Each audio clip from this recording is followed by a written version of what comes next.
Are you ready? I am ready. You look slightly off center, so if we can move you to the right, camera to the left, anything of that sort. Centered? No. Yeah, pretty close. Yep. Okay. Now you're a little bit the other direction. Yep. That works. Okay. I guess I should check your mic. Can you give me a testing 1, 2, 3? 1, 2, 3. Testing 1, 2, 3. Testing 1, Interesting. 2, 3. My mic, testing 1, 2, Yes. 3, testing 1, 2, 3 is low today from something I was doing yesterday. Testing 1, 2, 3, testing 1, 2, 3, which means Misha's not going to be thrilled. We love you, Misha. Oh, sorry, Misha. Testing 1, 2, 3. Hi, everyone. Testing. Welcome back. That'll work. Okay. Let's do this. Hi, everyone. Welcome back. I'm Michael Sandler, your host on Inspire Nation, along with CJ Lou from the Fire It Up with CJ show. Woo-hoo! Hallelujah. Oh, my gosh. Where are we going today? If you've ever wanted more health, happiness, and success, or hallelujah in your life, then do we have the What Would Love Do show for you. Today, we'll talk about making heart-based decisions, what they look like, why they're so important, and why choosing out of love truly changes everything. That, plus we'll talk about acupuncture, cranial sacral work, a walk on the wild side, a walk on the subtle side, articles for publishing, morning daily wows, online classes, soul retrieval, letting go, flash visits, strong arming the pookie, bear turn signals, humbled on 2 wheels, skating bliss, a 40-mile donut quest, and what in the world is Chipmunk TV? Don't ask. It's Jessica. So welcome back to the show, CJ. Are you ready to shine? I am ready to shine. Woo-hoo! I'm doing my Colorado cowboy lasso. Oh, that reminds me. Roping it in. The gentleman who lives down the hill from us owns a big Western wear. Of course he does. And he's got beautiful horses, and he's on his tractor a couple of days ago, and to me it was hilarious. It wasn't so hilarious to anybody else, but to me it was really funny as I'm riding past him on his tractor on the other side of the fence, and it's just down our mile-long driveway, and I'm waving to him, and he doesn't see me, and I'm waving to him, and he doesn't see me, and I'm waving to him, and finally he sees me, and he waves back, and we share a moment, and I ride right into the ditch. Oh no! Ow! And so I used to mountain bike a long time ago, so I managed to get the front wheel. So I went in fine, no problem. But I'm there laying in the ditch laughing. I'm putting a thumbs up, but I'm 3 feet down in the ditch. So neither of them can see I'm okay. And I'm just like, well, if this isn't an entrance that he will remember for a lifetime. Okay, that's hilarious. I was working hard for that connection, CJ. This seems like something you'd see in a 1980s sitcom, where the person's like, hey, just falling into it. Totally. It turned, 2 inches, literally 2 inches off of the road is a ditch that's an irrigation ditch for the horses. And so all you have to do is go off 2 inches. Well, that's dangerous. That's just bad design. I don't fault you for that. It means in the winter time, we will be extra careful to keep it on the road with the cars. In New Jersey, I don't know if you had this where you lived in New Jersey, but we also had these ditches on the side of the road. I'm not really sure why. And I remember one snowy winter day coming home and saying to my dad, hey, I saw a picture in the news. There's this picture, they always show horrible storms and then they show a car in the ditch. Always. And I said, Dad, I think that's your car. Is it? He's like, no. But in fact, it was his car that was in the ditch. And he was trying not to let you know. And I was like, that's funny because it has the same license plate as our car. So many other people just like yourself have fallen into a ditch. I don't even know why they design things like that. I'm sure one of our listeners will tell us why. Anyhow. It was all good. Okay, so what's Chipmunk TV? Oh, so we put in a couple bird feeders, and we still have to get the ratio right to try the hummingbird feeder since we got hummingbirds here too. Yes. So we set up bird feeders outside on the deck, coming from our Hawaii days. I want to call it the lanai, but out on the deck. And at first, no birds came, and then a few chipmunks came, and then we moved it from the patio tables to hanging so the chipmunks didn't eat all the stuff inside of it. But now they get the droppings from the birds. The birds don't eat all the food. Oh, Some of it spills on the ground. And the cats are going, particularly Lumi, are having like a field day, getting to watch chipmunks 12 or 14, however many hours of daylight we have, right outside the window. In fact, they've made eye-to-eye contact, and Lumi is like just blown away that there are chipmunks, all chipmunk, all the time. In fact, I'm wondering if we have to like close the curtains to get him to eat because he just wants to watch the chipmunks. oh, that is so cute.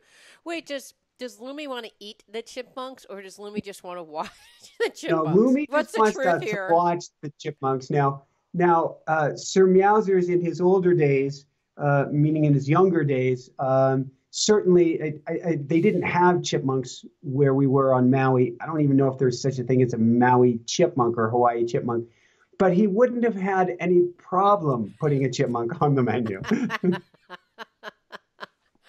All right, enough of that. What's this donut quest? So we had on Dean Radin talking about donuts here a month or two ago when we Like were the round talking. circle things that you eat? Talking about the round circle and talking about being able to transmute the energy of the donut. Turns out he has a fantastic sense of humor. And if anybody knows my diet, it is like Mr. Squeaky Clean You're an super clean. Yeah. extreme. No sugar, no anything. And we had on his interview, and I said, when the opportunity is right, we'll get a donut. So I have had half a donut to celebrate our arrival here it was almost a mini donut. It Oh, was I can't good. stand donuts. No, they're Oh, disgusting. no. But we went on a bike ride last weekend, our first long adventure, and we said we would see if there's a homemade donut shop. But we didn't found one. The closest one is a good 20 plus miles away. And so Jessica says we are going to go this Saturday or Sunday, probably Sunday. We'll go for a long bike ride tomorrow, and we will go on a donut quest. And we will Oh, ride fun. to the donut shop. And it's symbolic of letting go a little bit, is really what it is. My diet is still incredibly squeaky clean. Although Jessica was just in heaven this week that we picked up some organic cookies and had organic cookies in the cabinet. Just the fact of the organic cookies in the cabinet made her feel good. It was kind of a childhood remembrance Oh, because cute. usually the way I treat food is Out of sight, out of if mind for me. yeah, well, if it doesn't exist in the house, I'm not going to eat it. Right. And so when I go shopping, I make sure that I don't bring those things home. Now, with the cookies, I said I don't want to go to the cookie aisle, Jessica, because I'll end up taking something home with me because there's just too much fun stuff around here. And she dragged me to the cookie aisle, CJ. She brought me right to the cookie aisle. How's that for love and support? You know what? What my nutritionist said that, we have this kind of hunter-gatherer thing going on. And so if we know where it is, like, so we're hungry, our primitive instinct is going to say, I remember there was a cookie on the second drawer next to the pantry. And so, boom, you go. And she said, what you have to do is make it super inconvenient. Like, put it on the top shelf of, like, where you have to get on the stool and get it. And then there's, like, an impediment to getting that cookie. Or I think you should have Jessica hide the cookies so you Well, never know where it is. well, the good thing is I do have it this time around a lot of self-control. So at max, I think I've had a cookie a day, and the cookies are a double stuffed Oreo kind of cookie that I actually take Uh, out the inside. yeah, I those don't are kind actually of have disgusting, I think. the inside. I just wanted a little bit of chocolate. Right. So, but where was I going with that? When you hide it, when you change where it is, when you make it difficult, you take yourself out of autopilot. Yeah. And so then you are conscious of your decisions. Right. And I think that's what it's about. It's when you have a cookie, you have a chip, and you don't even know you've had it, and then you have the next, and then you have the next. That's your body's Right. desire to, put on weight for the winter because you don't know when the next nut is going to be around. Right. Especially if you're hungry. It's at 2 or 3 o'clock time when you get kind of hungry. If you've had lunch around noon. And then you're kind of scavenger mode and whatever is easy. Like if a double stuffed chocolate Oreo is on the lower shelf and you can reach it easily, guess what you're going to grab for? And if you're really hungry, guess how many you're going to grab for? 2, 3. So I think it's a combination of that and then eating enough during your meal so that you sense when you're mindful enough to know when you're hungry so that you don't eat 10 Oreos, but just eat one. That's at least my life lesson for food. I've got a lot of apples around, and that's typically my go-to fruit. I just wiped out the oranges. I'll be getting more of those as well, because I'll sit there and I'll go, oh, I wanna, and I'm like, why don't you have one of these instead? And I look at everything as having a positive. Right. I won't call it a negative effect, but food is thy medicine. Right. And so the more positive goodness I can get into myself, the better. Yes, I like it. I like it.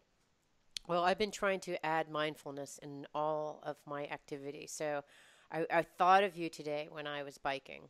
I was taking a spinning class. I don't do a lot of outdoor biking. Okay. And I've been challenging myself to be in a meditative state 24/7. So how I can actually walk to the store and tune into my heart for me, but tuning in towards the center and then specifically finding that still point. I'm doing it right now. And finding that still point within myself. And then, so I was doing that during spinning class, and it was so interesting because I was watching, she'd say, okay, try to get your bike at 95 RPMs.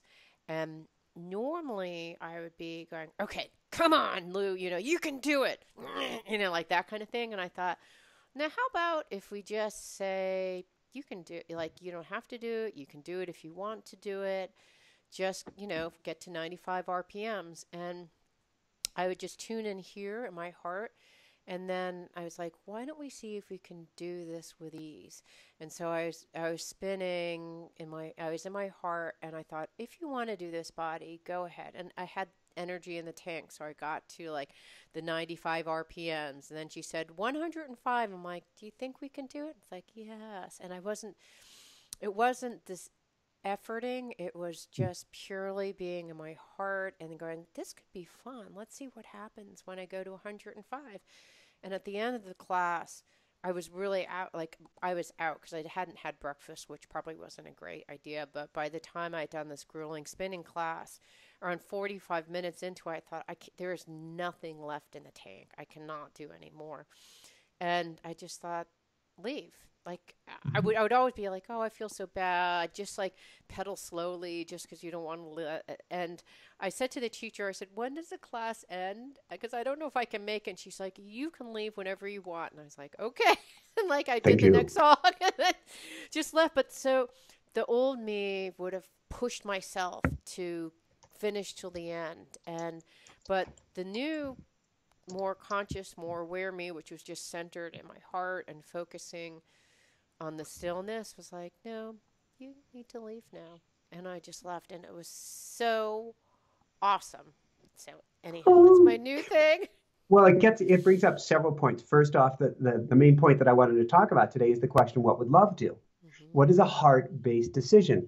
And so we got offered to do a bike race tomorrow that's in town here that goes up to 12,000 feet, or actually in Aspen, next town over. It's something that I would normally go, absolutely, would love to do it. Sign me up. I'm not ready. I just got here. It would be your body's not acclimated to the high altitudes, just in case people don't know. It's and more than that, I haven't spent that much time climbing, and so I know my feet, and that's my I won't even call it a weak link, but that is the link that I'm working on the most, because I'm building up the miles running, I'm building up the miles hiking. I've just gotten on a mountain bike for the first time, and so I would have very sore feet for like a week afterwards. Is that a loving thing to do? And I would say probably not at this point. I want to, but let's wait. What would love do? It says, be kind and gentle right now. Now, going to Michael's wacky world of physiology and an exercise physiology. Old school Michael also would say, come on, you. Why don't you pedal? You can do it. Yeah. Pedal to the metal, however, Michael. when you yell at yourself that way, come on, Lou, Hmm. what you're doing is you're putting yourself in a fight or flight response. Yes, Your that's heart rate true. goes up and you go, oh, I'm going faster. My heart rate's higher. But you're actually not going any faster. You're you're burning the candle on both ends. You're burning your Right. matches. Yes. If, on the other That's a hand, you really good go to point. that centered place, you go to a place of love. I love to repeat, ironic, I love to repeat a mantra, typically a mantra of gratitude when I'm writing, but it could also be a mantra of love. Um, when I'm writing and when I'm writing faster, and it takes me back into a rest or relaxed response, and I'm going to actually be able to go much faster Mm, without appearing to push myself. It's the whole philosophy of go slow to go fast, of why mm, when you swim, if you fight to swim faster, you're fighting against water, water heavier than air, you're going to go slower. You put on the brakes. mm-hmm, If instead you relax and go into that flow state, which is what you did, mm-hmm, everything opens up. mm, And so it changes everything when you can wrap your mind around the idea that the drill sergeant approach has a limit. mm-hmm. And beyond that, a drill sergeant approach may be good if you need the motivation to get started or something. Right. But when you want to see what you're capable of, then driving yourself actually puts on the brakes and has the opposite response. And I'd say that's in everything in life. Mm-hmm. You can drive yourself, push yourself to start a business, to build a business, to work for a company, to do any of these things to a certain level. But then to take it to the next level, it's going to have to come from a place of love, of passion, of inspiration, not from a slaying yourself, or you crack and pop eventually. Mm. Usually in the middle of the night when you're going, what am I doing this for? And you just throw up your hands in the air. It's funny because I have something related to that in a slightly different context.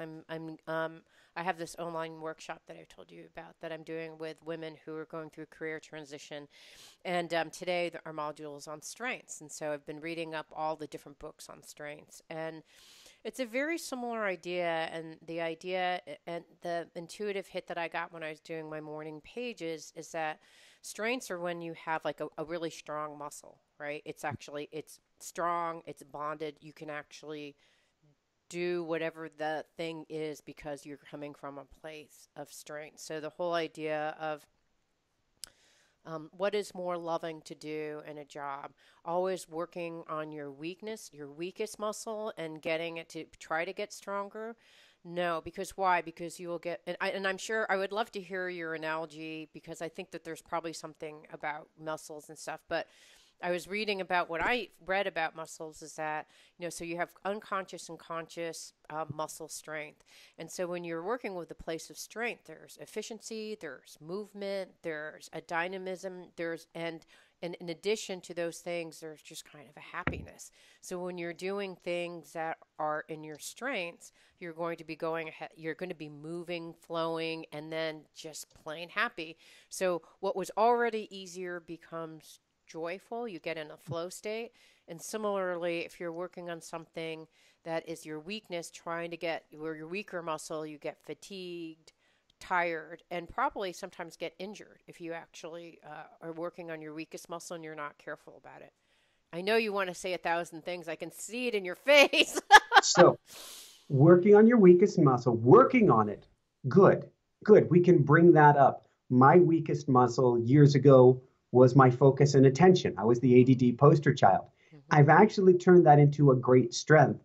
My focus is just I can go to the head of a pin and stare at it for hours now. My focus is there. But it took a long time and I didn't force the process. I Mm. allowed it to come on. And now it's a great strength and a great joy of mine. However, if you simply focus on your weaknesses, you become for quite a while mediocre Mm-hmm. and it's no fun. If you focus on your strengths, those are your God given gifts. That's what you came here with. If you focus, and whatever your belief system is, those are your gifts. Right. You focus on your gifts. That's where your passion lies. That's where you're on fire. That's where you're inspired. That's where you take off.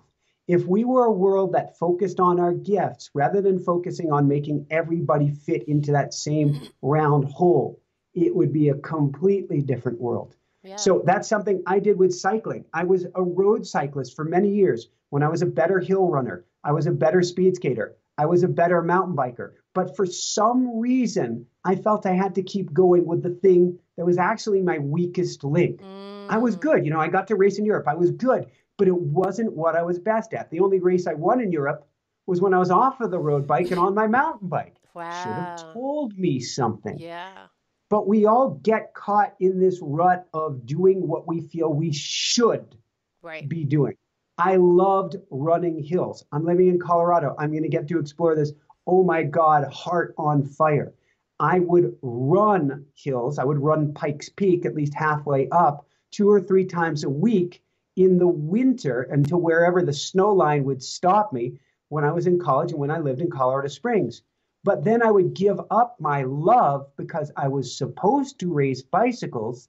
And in the summer, Ah. I'd be on the bicycle. Focusing Ah. on the weakness is heartache. Mm. Focusing on your strength, whether you're the best or whether you're the 100,000th best, but if it's what you like to do and where you shine, go after that with everything that you've got. So Doesn't mean you can't work on the weakness. Get those weak muscles stronger. well, it's interesting because I was just reading this article about there's a book on called The Extraordinary Leadership, and they've done all this like multivariate analysis on leadership and what makes great leaders. And what they found is that leaders are those that focus on 3 to 5 strengths. So if someone focused on one strength, they had like, 20% or so, 25% perceive them positively.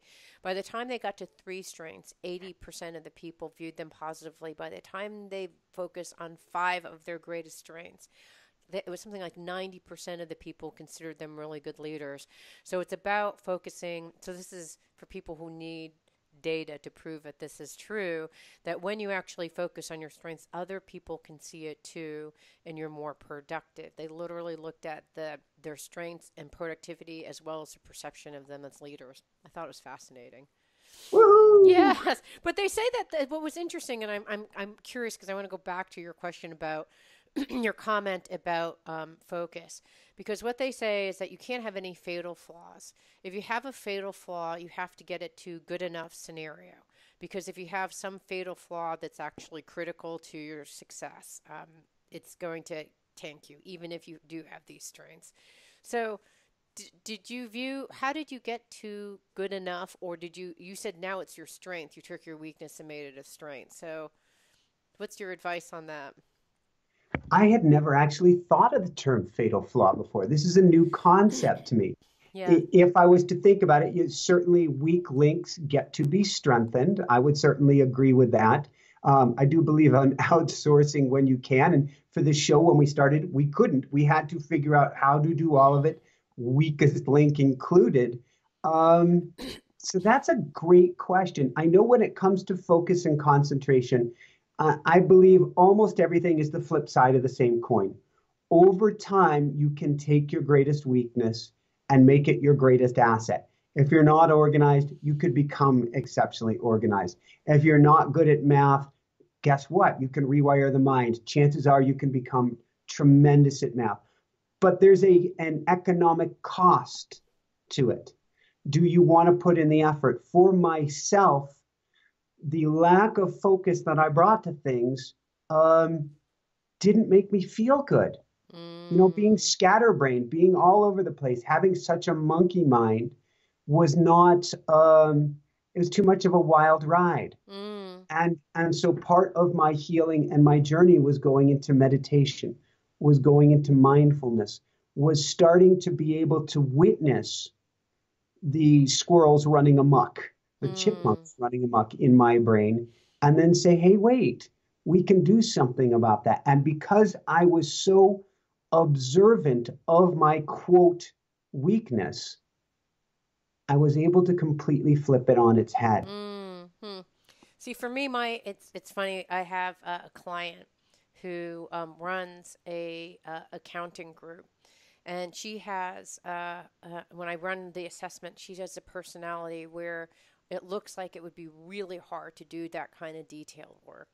And she said she trained herself to do it, and she said I don't really know if that was the right thing to do, but I did train myself to do it.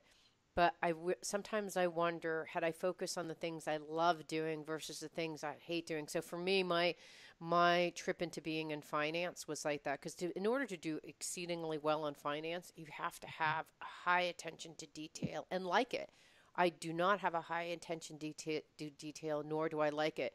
So I can stretch all the way to make that happen, and I learned how to do it. But it was so, like I said, when you focus on your weakness, it's exhausting. It was fatiguing, and I constantly felt I was underwhelming people with my work because it wasn't focusing on my strength.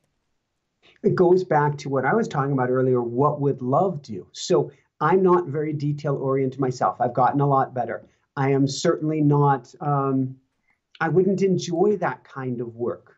I don't believe. And so can I get better at it? Yes. Obviously, there's an economic cost.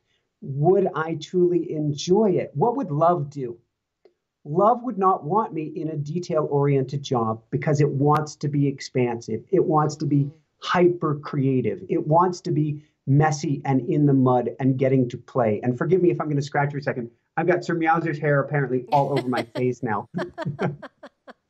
So love wouldn't point me down that road. On the other hand, with the focus and concentration, love wanted me to find some peace. I can Love see wanted that. me to succeed in all areas of my life, and not being able to focus and concentrate was certainly holding me back or feeling like I was spun and pulled in 1,000 directions, too many radio stations on.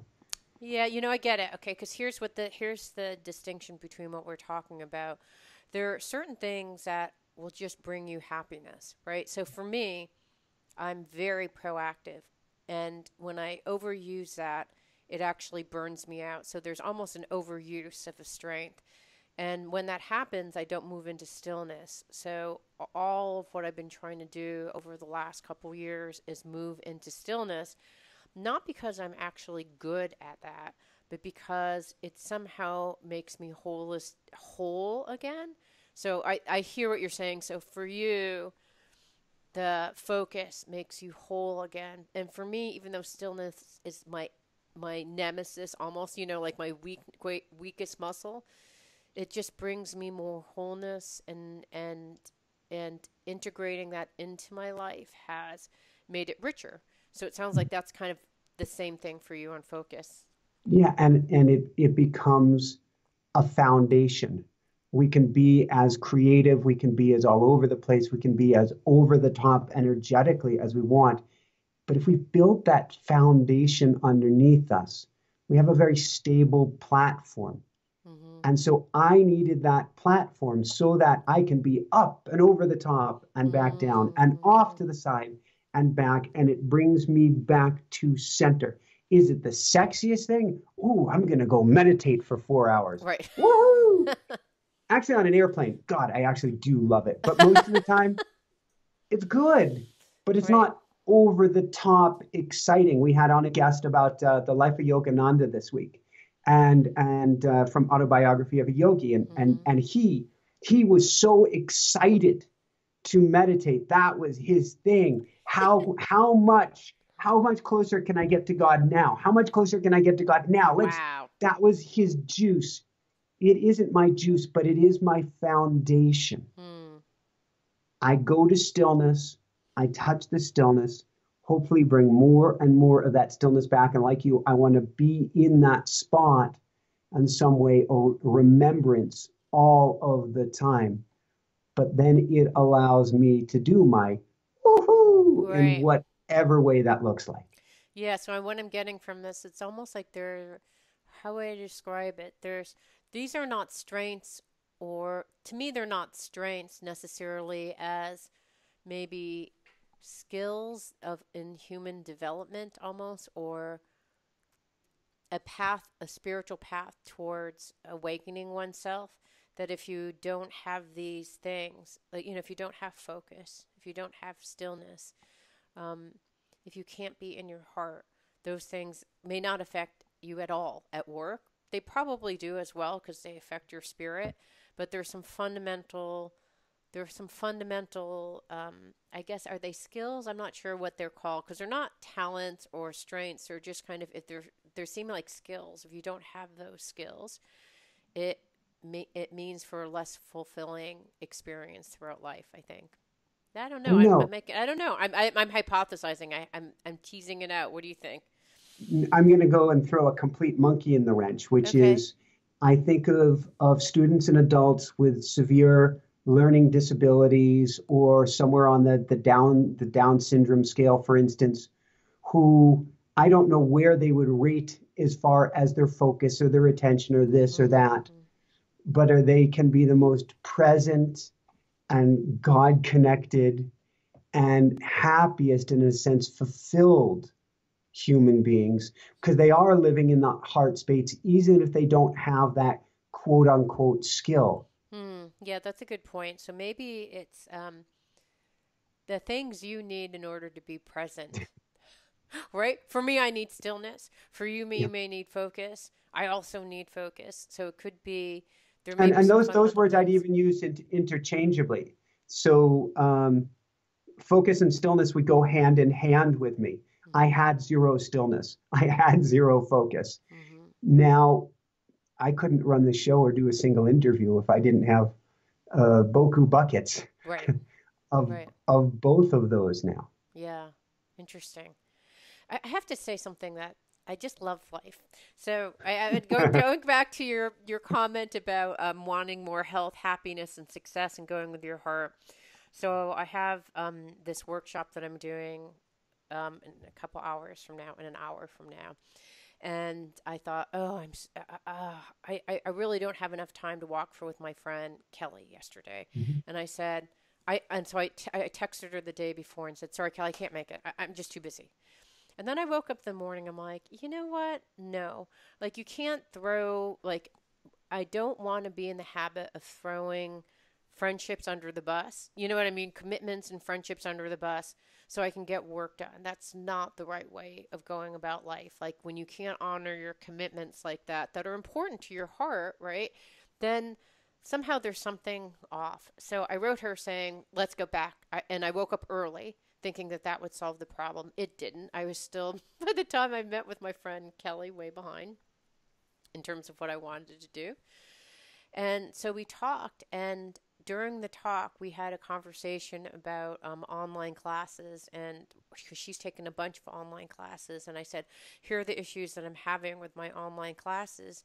And she has taken so many online classes that she, during half of her walk, gave me like all the gems that I needed to address every single issue that I needed to figure out before the next day today occurred. And had I canceled that walk, it would have taken me a lot longer to arrive at the answers. But in a half an hour, I was able to do the walk, connect with my dear friend Kelly, and answer the questions that I had in the queue to figure out. But I can't. But I figured I didn't have enough time to do. But I got it in less time, and I got better answers by just following my heart. So there. Woohoo! I love it. You were rewarded for doing, we'll call it the right thing. There is no right thing, but No, you the right went thing with a for my heart-based heart. Yeah, the right bingo. thing for You my went heart. with a heart-based decision. What would love do? Love would go on that walk. And it just so happened that the universe provided you with a reward to remind you that you don't have to do this because you're going to get some specific knowledge on it. You take the walk with your friend. Right. Right. I didn't know that was going to happen, but it happened, and it happened in the most divinely inspired timing and way. And so the same thing with this conversation, because I thought, oh my gosh, I don't know if I should have an interview right before. I need to get my mind all straight on this, this topic that I'm going to be launching. I've never done this class before. And so now, instead of this interview being stressful for me, it's just further going deeper and deeper and continuing the conversation that you and I are having now and rolling into that at 3. I mean, it's just I love the world sometimes. It's so awesome. Yes. So tell me a little bit more about your more morning daily wows. What's happening with you? Well, the daily wow. So we do our daily words of wisdom, and we have that on our patron page. We also have some of it on our Facebook page. And I admittedly have been struggling, if that's the right term, with getting them done on a daily basis since we moved here with time Mm, zones and everything. It's been exhausting. And if mm, I asked myself, what would love do? it wasn't that love would stop doing them. It would have a more structured home for them. Hmm. And so now I have said it's hard for me to do them in the morning. I don't want to be in camera first thing after I've Yeah, done it's my hard. meditation and stuff. And yet I said, let's go for it and see how it goes. It seems like a loving thing if at the end of the day they're already done. Hmm. And I've been doing this for 3 or 4, maybe 5 days now. Oh, it feels so much better. It is a loving thing to have it officially in the calendar, to know before you go out at this point, before you do your book reading, that your daily words of wisdom is done, makes life so much easier. And I am so, so thankful that now I can finish my day, I can finish my coaching or my interviews and stuff, and I don't have to go, oh, you still get to do your daily wow. Right. So you do it first thing in the morning and you just created a structure around Relatively. it? Okay, but So, there's a I have my structure. morning routine. There's a time that I do it Ah, before I jump into my coaching calls, before I go out on my runs, or before I go, whatever is that big chunk of time after I've done, I do my meditation, I do my automatic writing. We have these pieces. And in fact, we have just a few weeks now till our magical morning routine for busy spiritual seekers program comes out. So I have these pieces, but then before I dive into my work, whatever that is, get the daily wow out of the way. Front right. load, front load, front load is the most loving, kind, and gentle thing in the world I can do for myself. That's nice. It's nice to actually have a structure. Sometimes we need, we do. It's funny. We need structure, and we need to try lots of different things to before we arrive at the right solution. So I don't know how many different ways that you tried before you got to the solution of Many. many. Okay. And so for me, I've had this for like 3 years, my neck not being able to turn fully. And I went to the chiropractor, and like every month it's like, you know, and then went to get physical therapy, and I'm doing all these exercises for my gait and all this stuff. And finally I went to my chiropractor, and he's like, we're at the end of the road. I'm actually looking at the assessment, and your biomechanics are actually much better than people your age. And like, I don't know if I can make it any better unless you come in here like every day, or something really. And I thought, oh, wow. Like I'm being read the riot act by my chiropractor. But what I realized is that instead of these kind of gross movements, and I'd been trying all these different things, I needed to go more on the subtle side. So I started doing Feldenkrais, and I started doing cranial sacral, and I started doing acupuncture, and just trying to find the right mix. And Feldenkrais was good, but it hasn't gotten me fully to the exactly where I want to go. And cranial sacral was amazing, but again, and I did acupuncture yesterday, and it was like pop out, like or maybe it was a Sir combination. Meowsers is attacking my books. He is. What does that mean? That means he couldn't find a comfortable place on a chair. Oh, This is why he's not usually in the studio during the interviews. Bear oh. with me 1 second. Okay, Let's one do a second. book rescue. He's scratching the oracle cards. Maybe I'm supposed to pull one. So we Okay. have here from Alberto Villoldo, Colette Baron Reed, and Marcela Lobos, we have the Mystical Shaman Oracle Deck and Guidebook. And so we will see which card Sir Meowsers would have pulled, and going along the theme of what would love do here. And let's see here. This is actually in the spirit of one of the things you talked about, letting go. I have let go in this house. And you're right. You try, I like to say, use the kitchen sink at this point. So you Yeah. come into a new place, you're completely out of your routine. You try one thing, it works great. It doesn't work, try another thing and another Keep on thing. going. Your neck and back hurt you. You try one, you try the next, you try the kitchen sink. Never identify with oh, it's not going to get better, or I've tried everything out there. There's no such thing. You just keep trying. Yeah. I went And from gross to subtle to energetic to who knows what's going to be next. Meditation. Okay. Did you find the card? well, I'm in the deck. One card is sticking out. Why is one card? Okay. Pull that one. Well, no, it's flipped over. I don't know what that means. Completion. I don't know though, but Let's put that back in. I don't know why a card is flipped over, and maybe that was meant to be it. But let's ask the deck, what is Sir Meowsers trying to tell us here? And we shall pick one card, and that card is the Jaguar. That's so funny because I was thinking he looks like a jaguar. He wants us to be complete, and he's a jaguar. He just gave us a sentence. Please finish up the interview, Daddy, so I can get food or whatever. Well, I understand. Sir Meowsers is a big, strong, black cat with golden eyes who really is a miniature jaguar. Yeah. And I have pulled the card with a big, black cat with golden eyes. What are the odds? I know. I almost said to you, well, he looks like a jaguar when you pulled him, a black jaguar, when you pulled him up and I was looking at him and he was just staring into the camera. The jaguar is the protector of all life in the Amazon, and in times of fear, she brings courage and certainty. Jaguar is the top of the food chain, yes, or Meowsers, and never becomes prey. With great stealth, she can track her mark from a distance and not be seen or heard.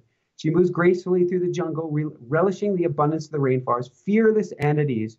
Jaguar knows the way beyond death as the master of the shadows, blending invisibility between light and dark, night and day. Jaguar calls you to explore beyond the walls that confine you, to go outside your normal routine, which is what we were talking about, to push your limits and boundaries. He's back at the door. Wow, what an interview. She is delivering an invitation from your own future to investigate the unknown, to venture into the mystery and dark places you have been reluctant to explore. Toss all caution to the winds, CJ. Know that your Jaguar instinct will serve you well, and Jaguar is not going to let us go on this interview today. Let the Jaguar in! If I let the Jaguar in, the Jaguar may just want out again. I don't know what else to do. Have the Jaguar pick the card. I'm going to pretend the Jaguar. I did not hear the Jaguar right now. I did not hear the Jaguar. I did not hear the. And I love him so, so, so much. And this is unusual behavior. I think we experienced this once with you and I, maybe 2.5 years ago in New Jersey. On one of our first interviews, he wanted in, he wanted out. I don't even know. I think he's trying to speak to us. Honest to goodness, he's trying to tell us something. He's trying to. So, what's the completion card mean? The completion card. Now, what's interesting is the card was flipped over, and they say when the card is flipped over, you're supposed to read the medicine. So if I go to the completion card, clinging to the old form will only bring decay. When fruit is left too long in the vine, it rots. You know that it's time to move on. Hey, wait, I've just moved on. Yet are reluctant. Do not be afraid of hurting anyone's feelings. Remember that you are responsible for your actions, not the actions of others. Mourn what is lost so you can move on. Do not be sad. Be like the sun at midday who shines brightly, neither longing for sunrise nor dreading the dusk. The essence. All things have a beginning, a middle, and the end. This is the nature of life, the seed, the flower, and the fruit, and all human relationships. Completion suggests the fullness of the moment and the need to transform an old form into a new one. The invitation. You have finished a cycle. There is no more growth or benefit from hanging on to the old. In regard to relationships, I remember now, we got this card before we moved. In regard to relationships, it's time to honor what has been and find a new form for the future. In your ventures, it's time to reap your harvest. Completion is a time for celebration. It's the end of summer when the fruit is ripe. I like that. Does that relate to something? How does that resonate with you? Well, I think we've just completed the completion cycle. We completed a 7-year journey from meeting. I guess 9 years ago, we met in Boulder. We moved from Boulder 7 years ago. We traveled around the world. You know, we lived in Taos, Maui, Jersey, North Carolina, and then back to Colorado. It was a completion. And I feel like we're coming into our Jaguar Power now. We are really coming into our strength on a level like we talked about last week. I don't even understand. It's so beautiful. And so I feel like there is a lot of letting go of the old.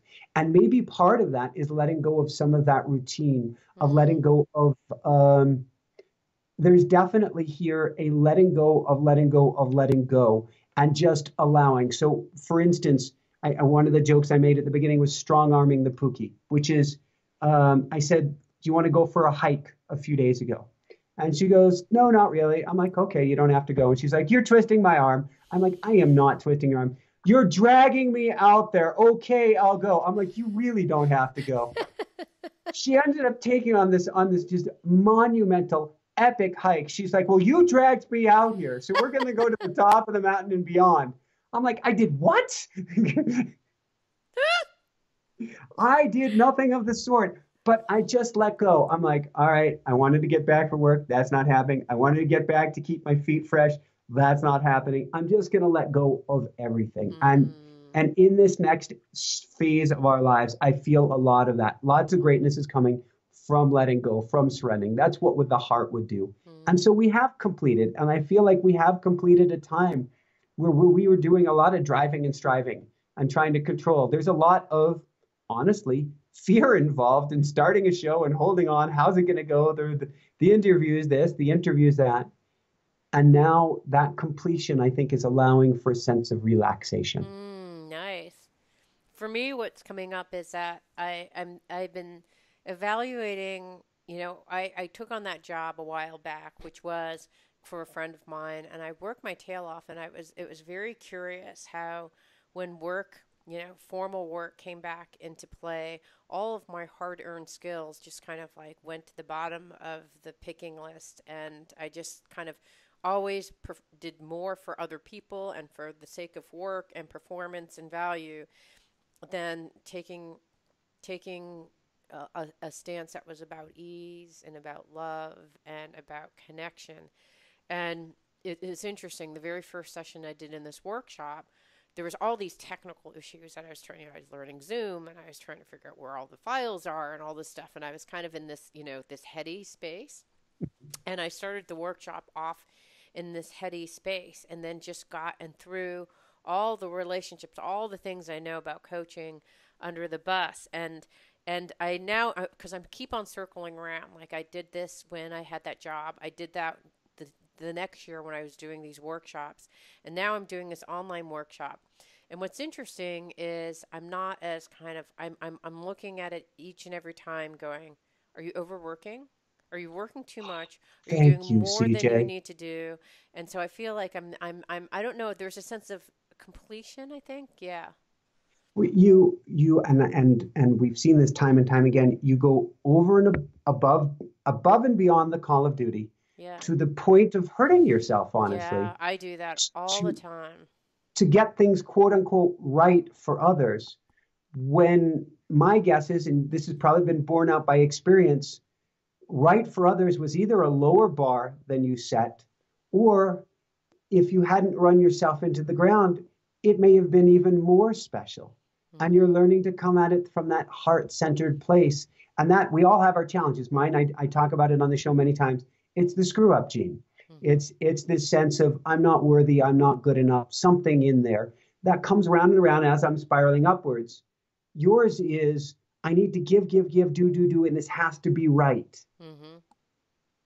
And I think you're working on that tremendously. Yeah, and so for going back to what we said before, going, okay, I'm going to meet with my friend Kelly and optimize for a walk. And I got the solution. What would love to. Yeah, and I got the solution, and I think as a result, I got into a better place than had I actually sat at my desk and strived to make it happen. Similarly, I was going to hang up the phone for my 3:30 meeting, which is an hour and a half from now, and write this article that I was striving to get done today. Yeah. And it's like, no, I think I'm going to meditate and focus on connecting with people and just saying something off the cuff. It may not be perfect. It may not be hugely researched. I did enough research that I know what I'm talking about at this juncture, and just be done with it. It's one of those things that I would have before hung up the phone or in an interview and just like run around like crazy. And now I think I'm going to go get a nice cup of iced tea. I'm going to meditate. I'm going to look over our notes. I'm going to think about our conversation and the information that I was gathering, and just let's see what comes up. And then I can write the article later if I still want to. It's just I don't need to write the article. I want to pull out the completion card again, CJ. Okay. because you've just let go of the old and you're moving into the new, much Yeah. more of this heart-centered place, heart-centered for yourself, because Yes. that's where it all begins. Yep. Woohoo! Woohoo! Sir Meowsers! Who'd have thought? Mr. The Mousers Jaguar knows all. is now Sir Mouser's like, finally. He's just like flopped out on his back, like, oh my God. So much work to teach you people something. Mr. Mouser's calm now, or is he still He scratching? is. No, he's calmed down. He's calmed down. Apparently, you got the message. I got it. Thank you, Sir Mouser's. And you got the message. I got the message. Oh, could this show get any weirder, Michael? I'm sure it could. I'm not sure we needed to, CJ. All right. Where are we on this list? I don't know. We got Okay. acupuncture, cranial therapy, walking a Articles wild for side, publishing. Articles for publishing. morning daily Oh, wows. soul retrieval. I can talk about soul retrieval. Articles for publishing was that you or me? I can't even remember. In flash Doesn't visits. matter at this point. Okay. You got a flash visit for your son, so we'll go with flash visit to the son and maybe a little humbling, and we'll call it good. Okay. All right. So. And how a flash visit from the sun relates to what would love to. Oh, yeah. So my flash visits from the sun. My son came, and I had all this work, of course, that I was going to which is why I was a little bit stressed now, because I thought I probably I don't know, should have. It would have been less stressful to actually do some of this work last week. But my son was home and from college, and so I thought, oh, I'm going to just focus on him. Like, what would love to? Focus on my son, who I haven't seen for a while. Okay, can I give you one more on the soul retrieval? Because it's really cool. You got it. Go. Okay, so I went to a class with soul retrieval. It's a shamanic idea that there are anytime you get a trauma, of which there's like a large set of things. It's like you can have a physical trauma, like I bumped my nose, and like it could be traumatic enough. It could be an emotional trauma, like, I saw this particular person get killed. It could be these awful kind of traumas. And then what happens is a part of your soul kind of floats away. And so soul retrieval is going back and pulling all those little bits of yourself that have been scattered along a timeline in your life and pulling them back and putting them back in your body, in your being, in your soul. And so what was interesting to me, I've been trying to write this one article about the death of my dad. And what's weird is I keep on writing other articles, and somehow it like circles back to the death of my dad. Or I write this article about something, and it like circles back to the death of my dad. Like it's all circling around. And so finally I cut and paste all of these little pieces that I had been writing about in these 3 different articles, 3 different times, right? And I cut and paste it into one document, and I thought, okay, it's time to edit this thing. And I read the articles, and it was like the scene from Jack Nicholson in The Shining when he reads the piece of paper and it says red rum, red rum. 1,000 times. I've been basically writing these same stories. That's cool. Over and over. I was like, I'm a crazy person. I'm just writing these same You asked stories. how the show could get any weirder? Here we go. Stories over and over again. And I thought, wow. And then I realized, so then we had this soul retrieval thing. And what I realized is these stories are like capturing my dad and capturing like little bits of my soul. And holding on to these stories is not releasing my dad. So his soul can be complete. And it's holding little traumatic pieces of my soul. And so I've just been letting go of all these, like, you know what? I can love my dad and not have to hold, onto these stories that are traumatic. I can just like be in my heart and love him and free him from having to be part of this construct. Because in that model, you're holding on to that person and a part of their soul with the stories, as is holding a part of my soul captive. So when you just let go of the stories and you can be in love, you can be free. So, okay, that's my piece.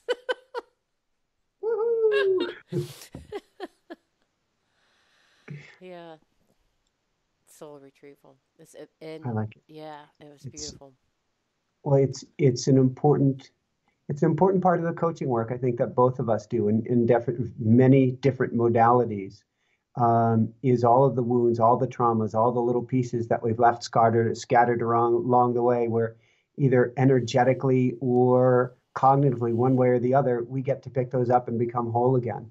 And it doesn't mean that there's anything wrong with us, but we don't even realize that little things, particularly as kids, little things have such a dramatic impact on us. And if we can heal those wounds, we feel completely different, Yeah. radically different. Yeah, and this is more about heart, but freeing your heart, and Yeah. because it you in one level I could say, isn't it really loving that I care so much about my dad that I'm holding on to these stories, but in some ways it's not loving. It I may love him, I may feel like thinking about him is an act of love, but I'm holding on to little bits and pieces of his soul. That's not loving. It's not freedom. It's not unconditional love. It's So I'm yeah. coming back to Sir Meowsers' card, the completion card, and letting Yeah. go at the end of a cycle. Yeah. Oh. Oh, that's true. Oh, Sir Mousers.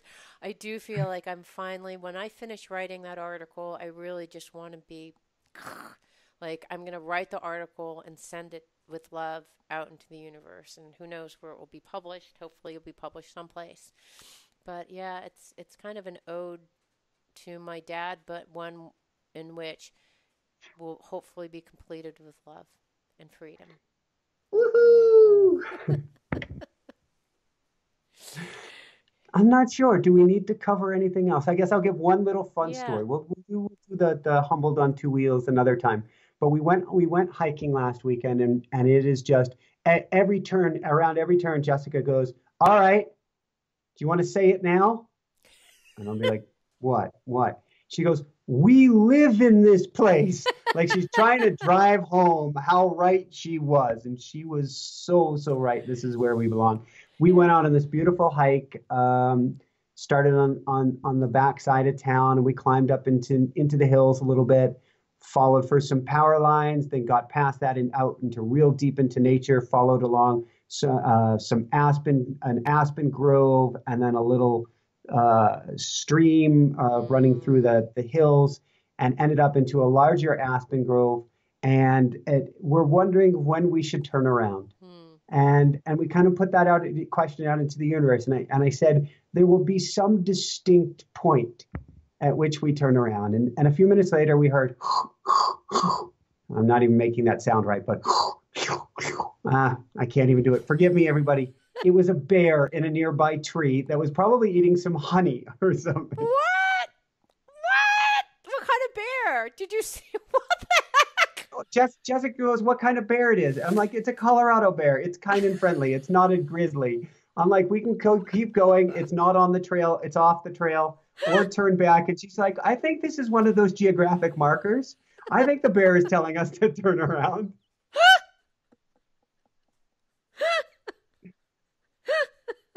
We're in Colorado. Is it a sun bear? No, Woo-hoo! are some bears there?